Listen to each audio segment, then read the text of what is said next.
Welcome, everybody, to our latest interview in the All American Leadership Interview Series. Our guest today, Chief Brian Fennessy of the Orange County Fire Authority. Chief Fennessy has been absolutely on autopilot the last couple of years.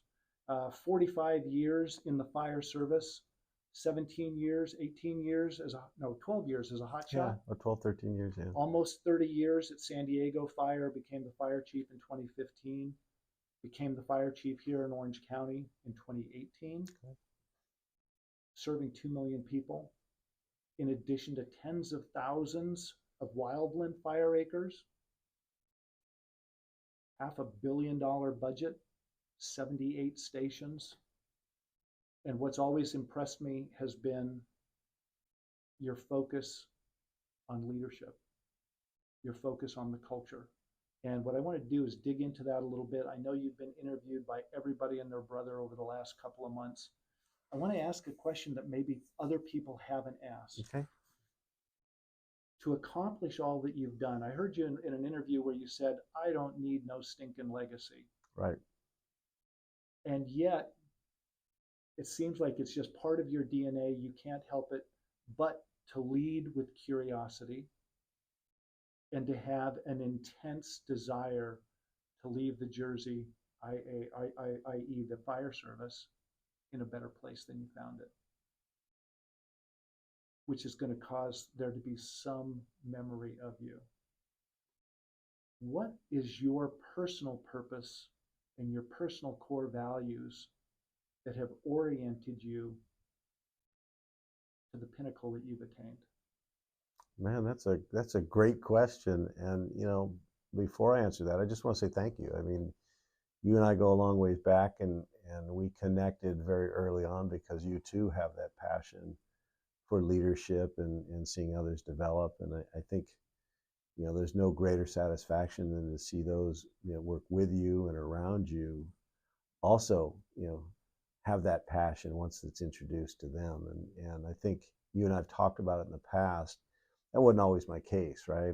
I didn't ever expect to be the fire chief, and certainly early in my career, I wasn't maybe the perfect employee and those sorts of things. And I'm a believer that leadership can be taught, can be learned, I should say, because I don't think I was a natural or leader. And I found myself in leadership positions very early on in my career with the Hotshot organization and whatnot.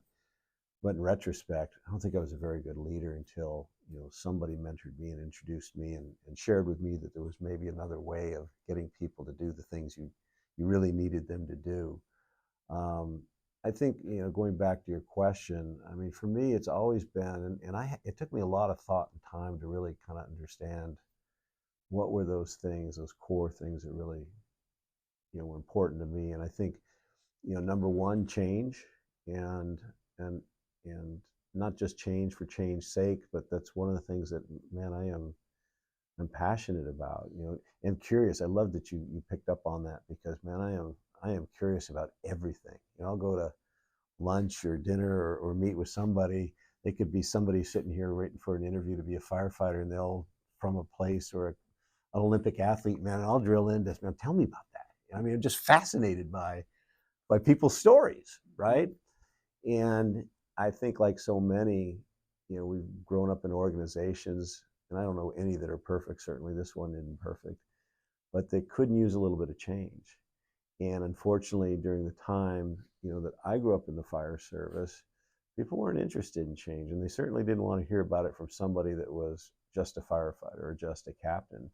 Where the reality is, that's, I think, sometimes where the best ideas come from, Interesting that you lead with a value around change in an industry where I can go to any firehouse in the country and start with 50 years, 100 years, 200 years of tradition unimpeded by progress.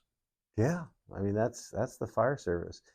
I don't want to chase too big of a rabbit here, but one of the conversations we're having, or I'm going to have at the end of the month, with another group of technology folks and investors and whatnot, is I think the fire service right now, culturally, largely because we don't accept change readily. We're not early adopters, most of us, most of the fire service, is for many years, especially in the wildfire place, we said, man, when's it going to be great? Someday helicopters are going to be autonomous. We're going to have blackout. We're going to do all this. And it was really cool. Well, guess what? That day's here.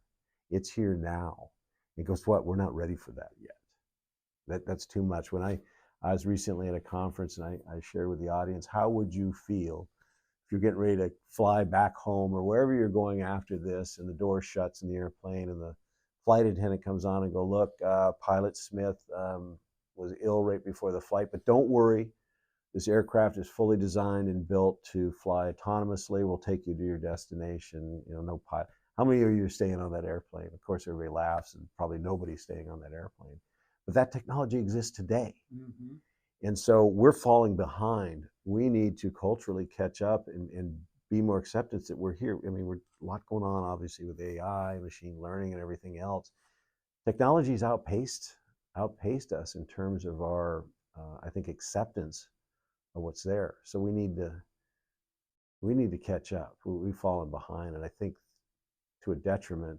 We haven't been willing to stick our toe in, and I think the larger agencies that you have more available to you, but there's even more resistance. So change has always been one. The other two really are learning. I'm a voracious learner, and some of that goes back to curiosity, and then continued improvement. How can we keep tweaking this thing? Making it just a little bit better. But it all fits, right? Because your curiosity kind of leads you to that continued improvement. We're always asking staff, well, how can we do that better? What do you think? They usually have an idea or the answers, right? They're just trying to get you there. It's like, let's cut to the quick. How do you see this? And then just the triage piece of it is like, well, what's the harm in trying? Is anybody going to get hurt? Is anybody going to get killed? Is anybody going to go to jail? Is anybody going to get sued? You start working your way down, and if the risk, is just sticking to going back to what you used to do, well, heck, let's take the risk. So I'm way out on that risk continuum. I've worked for people. My last boss in San Diego, he was very risk averse. Good guy, brilliant guy, but I think together we helped each other. I would pull him back away from that, and he would pull me away from walking off that cliff because I'm so, leaning into risk like we do. And I don't mean like risk the firefighter life, but I mean risk in taking chances and doing new things. And sometimes, most of the time, it works out pretty good, and sometimes you got to go, well, maybe this wasn't the place to be for the first time. But I don't know. I think that's what I loved about the job most, even as a fire chief, because it does allow you, to engage with not only people like yourself, but individuals like we were talking about before the interview started. They're fascinated by what we do. I'm fascinated more by what they do. Oh, absolutely. Absolutely. Well, thank you for sharing that. And I think that speaks volumes to how you've ended up where you are and accomplishing what you've done within the fire service, where it is so change averse in many regards. Over the last 4 or 5 years, I think you've probably sent several dozen of your captains, battalion chiefs, to participate in our leadership academy. I've never had a conversation with you that the word leadership didn't come up probably in the first 2 minutes. You have this passion for developing leaders. Tell me a little bit more about that. You said earlier that you weren't a natural born leader.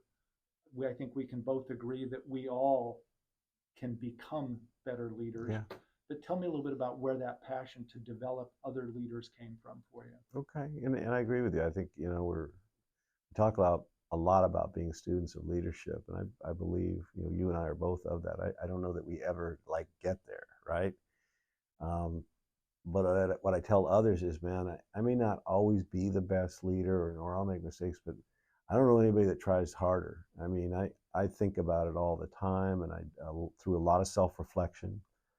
If I find myself, my blood pressure going up because of something somebody said or whatever, I really try to evaluate, well, why is that?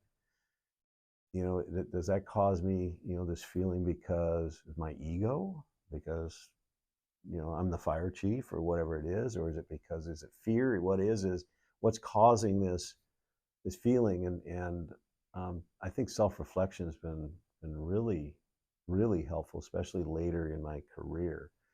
Um, yeah, really a lot of self-eval. But going back to your question, I led, I was what was called a hotshot crew foreman at the age of 24, which meant I had a 10-person module out of the 20-person hotshot crew.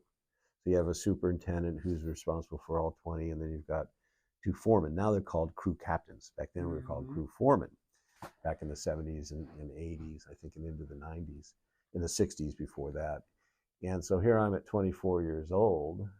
And don't get to run the chainsaw anymore. I don't get to run the chainsaw anymore. I've promoted up from that, right? This is a step up from that. And, I grew up at a time, my father served in the Navy in World War II and in the South Pacific and Korea, and I had 4 brothers, and things were very much, this is how it worked, and I took orders, and that was, you did what you were told. I didn't so much, which got me in a lot of trouble. But that was just go back to culture, that's just the way it was. And here I am starting in 1978. It's, towards the ending of the Vietnam War just ended, and a lot of the people I'm working with are veterans because they had a veterans preference getting out of the war in Southeast Asia. They were getting the civilian federal jobs, and so most of the people I'm working with on these crews, were veterans. And it was still very much a do as you're told, don't ask questions, you just do. And to be accepted back then, as an 18-year-old, me and one other 18-year-old kid, you had to work hard. You had to hang with the crew at night, and you drank hard, and you did all those things, but you didn't speak up. You kept your mouth shut, and you did as you were told. Fast forward 6 years, I'm 24 years old, and that's my model, right? Mm-hmm. And so I'm really good at telling people what to do, how it's going to be, what I expect, and was a real jerk, and just. Many of us were. Right? I mean, that's the model. I thought I was, that was the role model I had, and it was very effective with me. And I got people to do what I needed to do, and it wasn't until I tell the story. I would believe we were up on the Forks of the Salmon at some fire in Idaho, and there were hotshot superintendents that were legendary. There were a handful back then, 2 or 3, that, man, if these people acknowledged you, just held them on a pedestal. I was doing something, man, that I loved to do, and man, that's what I wanted to ultimately be, was a crew superintendent. These were the guys. If they acknowledged you in fire camp and by name, oh man, this was a big deal, right? Oh, yeah. And so I'm lining my 10-person module out on the banks of the river, and I'm probably yelling and telling them what you'll do and blah blah blah, and they go off and do their thing, and I hear this whistle, and I look up the hill, up the bank, and here's one of those superintendents. He's kind of waving me up. I'm like, oh, dang, he said, I'm gonna go get the, go, so okay, sit down. Call people sport. Sit down, sport. As I sat down, and I hadn't really talked with him much in my career, and he basically, as I recall, asked me how I thought things went. How do you think things went? I said, man, I think it went great. I mean, I got a task to do. They're out doing it, this and that. And in his own way, in retrospect, was sharing with me that maybe there's another way of getting people to do what you need them to do, which I didn't really understand because my way was effective. I mean, what do you mean there's another way? And he handed me he went into his pack and he dug out a book, and it was The Art of War from Sun Tzu. It was a beat up old book. And he said, look, and he was known to be a voracious reader. I mean, I knew people that had worked for him on his crew. And he says, I'm going to give this to you, and we'll see you later in the summer or the fall, whatever. And we're going to sit down. I'm going to be asking you questions about so now I'm really blown away, right? And now I've got an assignment. Oh, yeah. And I'm like, oh, God, That's not light reading. Oh, no. At 24 years old, man, I opened that thing up, and it's like, oh, my God, what is this? I didn't understand it, and he's going to ask me questions later. There's a lot of pressure, right? And, I ran into him later in the summer, and I don't know I can't recall exactly how that went, but he became, we didn't call them mentors back then, right? I had a mentor or this and that. They were just, and you didn't even think of it like that. They were just people that for whatever reason, I guess, saw something in you or knew you'd be around. I have no idea to this day why I got singled out. And maybe it was because he saw the way I lined that crew out, and I just happened to be at the right place at the right time. I got introduced to others, and over next thing you know, fast forward 10 years, I'm on now with San Diego, but I'm the same person is now handing off, invites me to a meeting of the NWCG Leadership Committee. I'm like, wow, now I'm going to go watch these guys. Little did I know he was getting to retire. He'd retired from the Forest Service, went to Santa Barbara County, and was basically going to hand off to me. But he never said anything. He just was gone.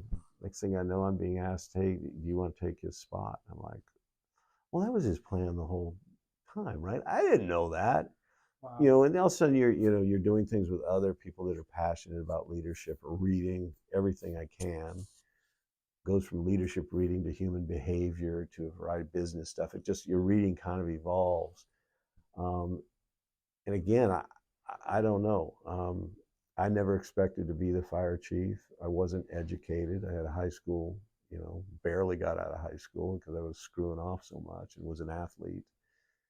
But when people ask, and I get this all the time, they go, oh, so did you always want to be the fire chief? And my answer is absolutely not. That was never on the Nobody freaking ever plan. wants to. Never. Are you kidding me? I can't believe, and my friends that knew me way back in the day can't believe it either, right? They go, you? I said, man, I know. They do poor background checks, I guess. I don't know. So do you see it as a way of paying it forward I to do. develop those around you? Yeah, exactly. And man, you're spot on. That's exactly it. I didn't want to be anything more. When I left the Hot Shots and I got hired by the city of San Diego, I spent 10 years as a firefighter. I loved that job. I didn't have any supervisory, I didn't have to supervise. I left being a foreman. I became a superintendent for a short time before I got hired. And I really didn't want to leave that, but the organization, and you're hearing it now, between the Forest Service and the Department of Interior, BLM, don't pay or compensate or benefit their employees very well. Well, it was the same back then. It's worse now, which is why you're seeing in all the headlines this mass exodus. And I had a 1-year-old kid and a wife I never saw, and it just, when San Diego offered the job, it was a difficult choice to leave something I loved, but it was something different. And I spent 10 years as a firefighter and around the kitchen table, at the busiest stations in the city, running with the pirates, right. Having, enjoying the heck out of that job. And really, it wasn't until, to be absolutely honest, the only reason I promoted to engineer or took the exam, the driver, was I saw some of the people they're promoting around me, and it dawned on me that eventually I might have to work for some of these people. I was like, man, I need to take care of my own here, right? Some of them very good, but some of them, man, I wouldn't let walk my dog, right? And so, I liked being into the action. The engineer is an important job. You're supporting the folks in the engine you're driving. It has a lot of responsibility. I like being in the fight. And so my plan was, man, I'm only going to be an engineer for a short amount of time. I want to be a captain, right? And everybody tells you, man, that is the place to be. You're small unit leadership. You got 3 people within your command. I mean, it's a great job. And it certainly was. But then I'm getting involved in building and developing the aviation program because of my past life with the crews in San Diego. And next thing you know, I'm, at the battalion chief level. It's like, well, that wasn't part of the plan, but now I'm managing this complex aviation operation. The fire chief, as people are moving along, she was the one that reached down, and I was 50, nearly 50 at the time, maybe 48 or whatever. I can't remember exactly. But she asked me to step up and be on her staff, on the executive staff. And it was a significant pay cut because there's no overtime. You're an at-will employee. But that was really the first time I thought, this is probably my time to give back. I don't know how long I'm going to work. But people have given to me my whole career. It's amazing that I'm even alive, let alone in the position I'm in, and have had these opportunities. It's my turn. And all the friends you make, the leaders you meet, you're continuing to meet those people. It snowballs, right? Somebody introduces you. I mean, that's how you and I were introduced. Right. And it just kind of happens. And man, I love that part. We're doing staff, right? We're meeting, going to the Marine Corps University. We're doing all kinds of really cool stuff and sharing that with others. Now I'm in a position where I can drag somebody with me, or we set it up for this, and we're finding federal funding to go send groups to. And I don't know, kind of morphed. I don't know that it was ever a conscious thought that I want to develop people. I want to do this. I got great satisfaction out of seeing others gravitate the way I did, the way you did, and then watching them do the same thing. And I don't know, things just kind of one thing led to another. She retires. they moved me up again, and I didn't even then think about being the fire chief until somebody says, well, you're probably the next person in. Wow. And you need a bachelor's degree. I said, I got a freaking high school diploma. I'm 40 some 50 some years old. I can't go back to school. Well, now you can do it online and through a credit. Is like, oh, you gotta have that God. growth mindset. So I did, right? I'm the ops chief or whatever the heck I was at the time. So I'm, me, man, I run pretty hard and it's nonstop. Now I got to go to school, but thankfully, all the training and the courses I had, they gave me my general ed. They gave me credit for all the general ed, so I had to do the other half of it. And there are some great programs out there. Not to chase too much of a rabbit, there are some great programs out there that are designed for folks like us that are working and have families and careers. And I think what I learned most going through the program I did is, man, I'd sure like to have done this in class around others. With others. I missed the boat. If I could do it all over again, I'd probably join the Marines or something else, or the Army. Or the Army, yeah, or something, right? And and I wouldn't, or I'd go to, or my grades would have been better, and I would have had the college experience. I missed that. So because there were things I'm learning, it's like, man, this is pretty fascinating, but it's accredited, it's online. You don't have the ability to share with others. So I got that box checked. And eventually, my boss, I was the number 2 in San Diego for 6 years, and he retired and had a relationship with the mayor. They didn't go out to, I was seen as the next person in, and I loved it. It was an opportunity to do more in terms of investment in leadership. My boss, who I loved and learned so much from, we'd had philosophical debates I think you'll appreciate. I would advocate to send people to all these leadership development opportunities, again, whether they're staff rides or courses or whatever. And he was really more black and white, analytical, and wanted to know what was the tangible outcome we were going to see. You sent him there, what are we going to, are we going to be able to put our hands on and see? And as you know, a lot of that, man, there's not. They got an experience and exposure to something. They got some adult learning that will translate somewhere down the line, whether it's this year, next year, multiple times, whatever, but they're building. But I can't tell you they're going to come back and they're going to be a changed person. They're going to do this. And it was really hard for him. Now, I was so grateful because he allowed me to do that, and he supported me continuing to do that with other people. But it was hard for him, and I imagine for others that are expecting some outcome from this. What am I going to see? We're spending a lot of money sending these people to these experiences. What are we going to see? I don't know that we're going to see anything right away, but if we continue to do this and get more people exposed to this, the organization should be better over time.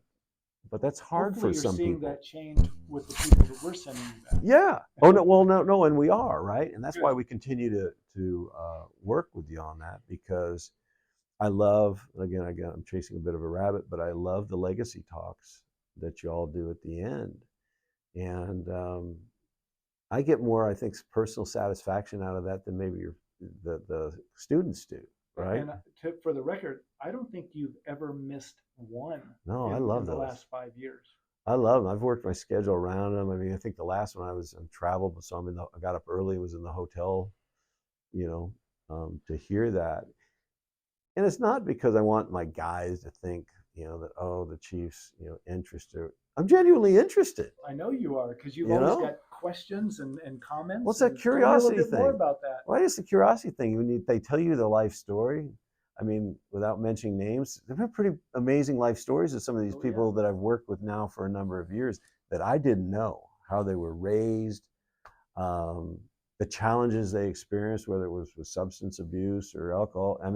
For them to be so vulnerable, you've done something to them. You and the team have done something to them that clearly they've bought in, to allow themselves in their legacy talk to be so vulnerable, even with the fire chief listening, that they don't hesitate to tell their story, which isn't always something I think that made them them, and is a good part of what made them them.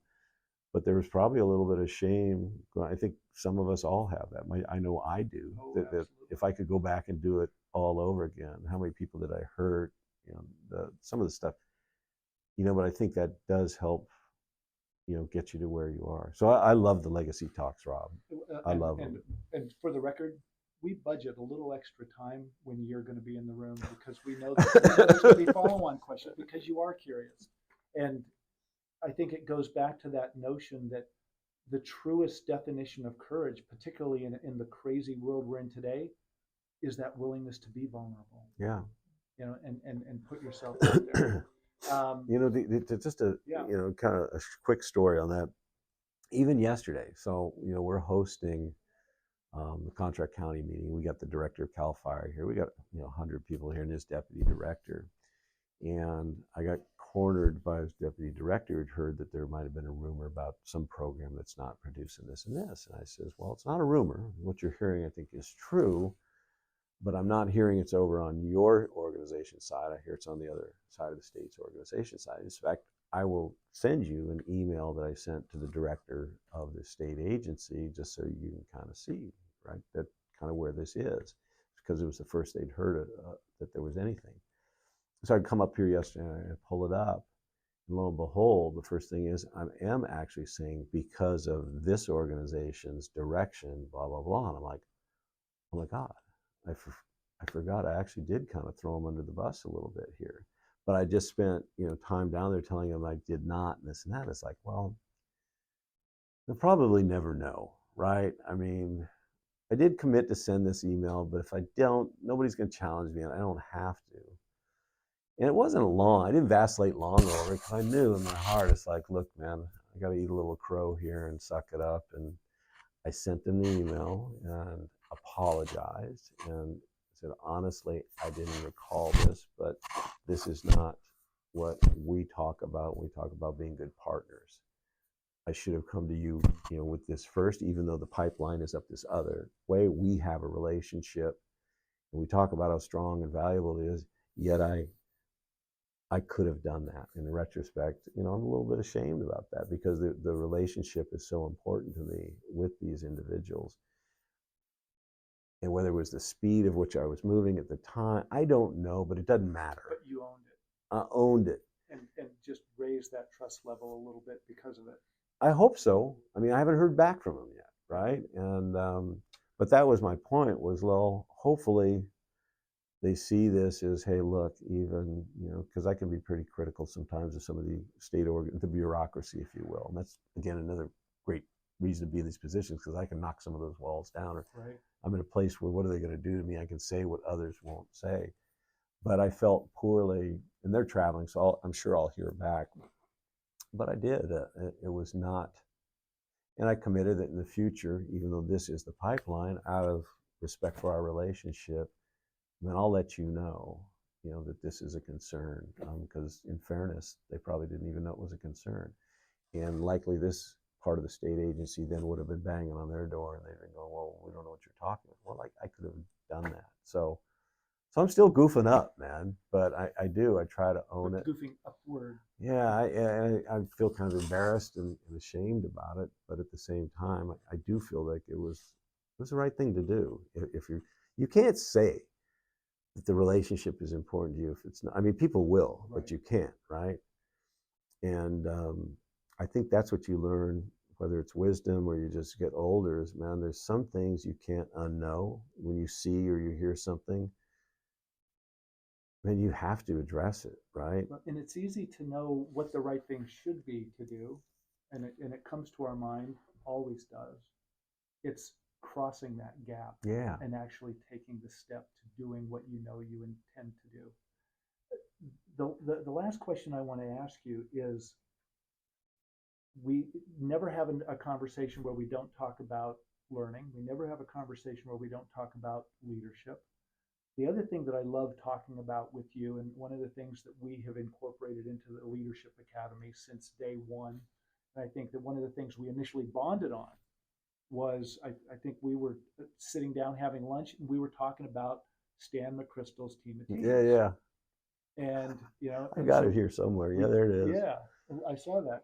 So we talk about, that transition from command and control. I'm the chief, I give the orders, you do what I say, to the military's mission command and your mission-driven culture And that dichotomy, that paradox of, hey, I want to empower you to do the right thing when you're on the ground and you see something that needs doing.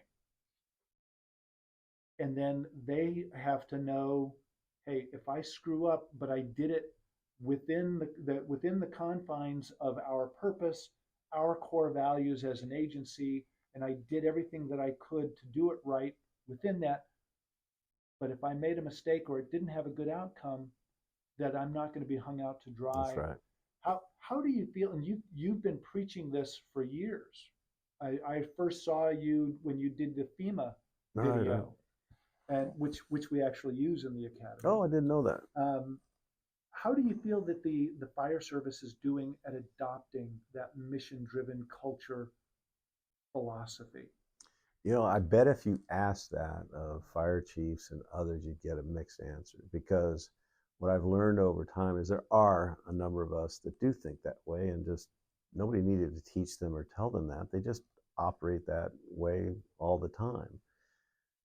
I don't even know what the percentage of those people are, but each time, you know, that we've introduced it and actually worked through it, whether it be in San Diego or here, you inevitably will run into, you know, supervisors, leaders that will say, well, duh, of course, we do that anyways.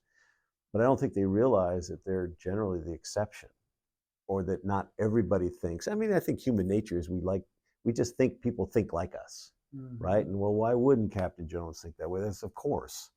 Well, Captain Jones doesn't always think that way. Captain Jones is maybe worried about his job, maybe worried about, has other concerns. And so what I've learned from talking with people, we've developed these cultures. It's really for them very freeing for them, very liberating, I guess is maybe a better word, because to your point, they knew what the thing to do was, but hanging over the head, you know, I'm not going to do that because it might expose me to ridicule, punishment, blah, blah, blah, the freedom to do that. But there's always a little bit of, are they serious? You know, they say that, but man, is that good? And so the proof's in the pudding. And, you know, we probably, like the military, want to believe, but the one time you take something like that away, it spreads. Right. It's like, they told us that, but I knew it was BS. I knew it. I think firefighters really, we're somewhat cynical that way. You can tell us, and we like what we're hearing, but you slip up once, you're done.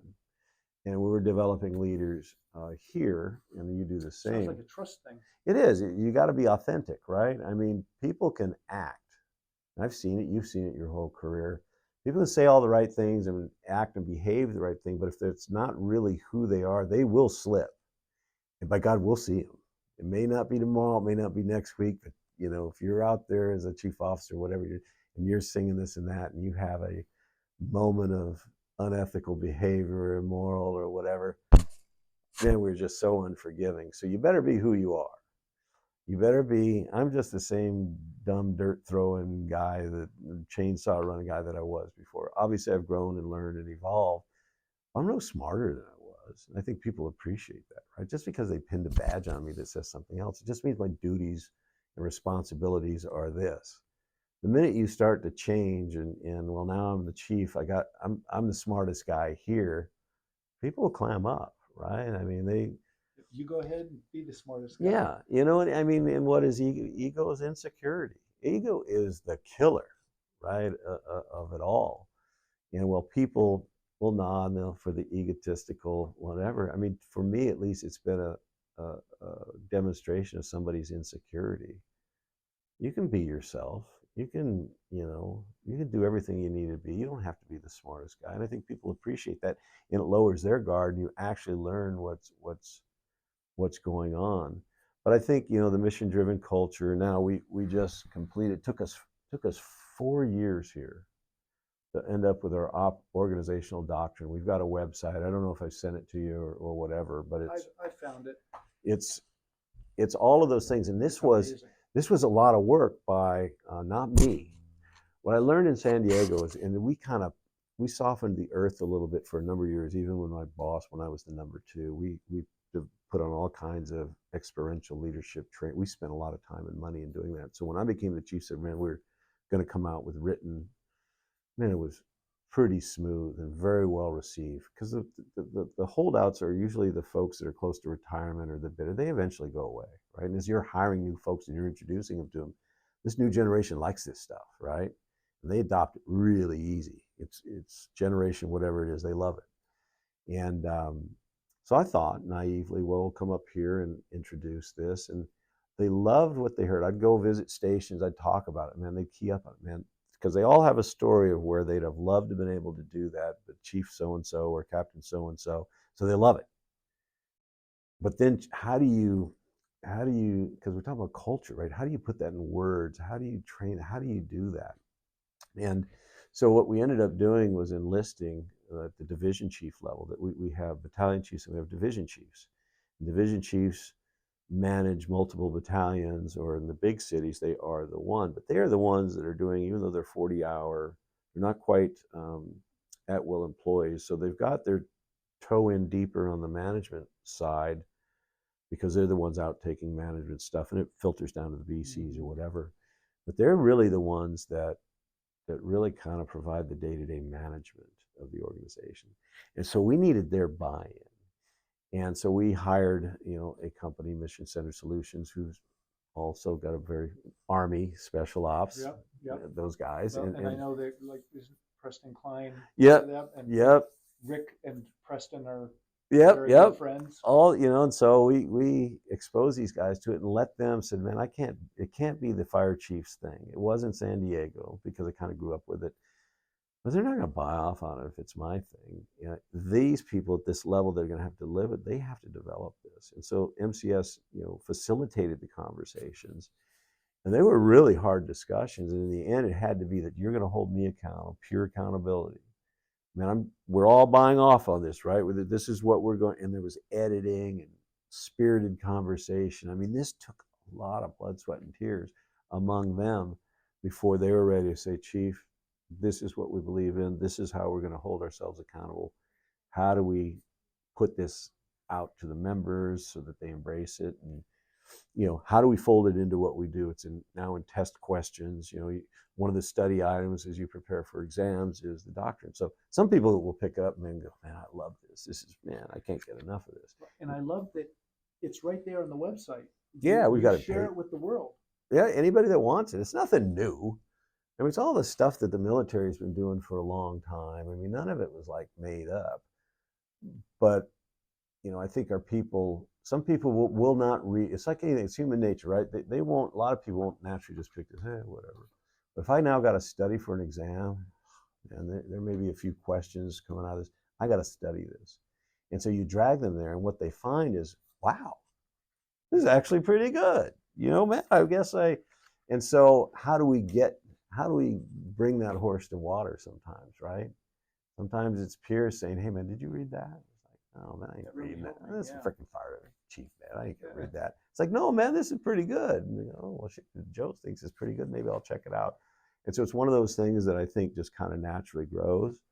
But we are holding each other accountable to that. But what I liked about it when I perused it was that you subscribed, your division chiefs who put this together subscribed very closely to what I call C cubed. It was clear. It was very concise. It was consistent throughout.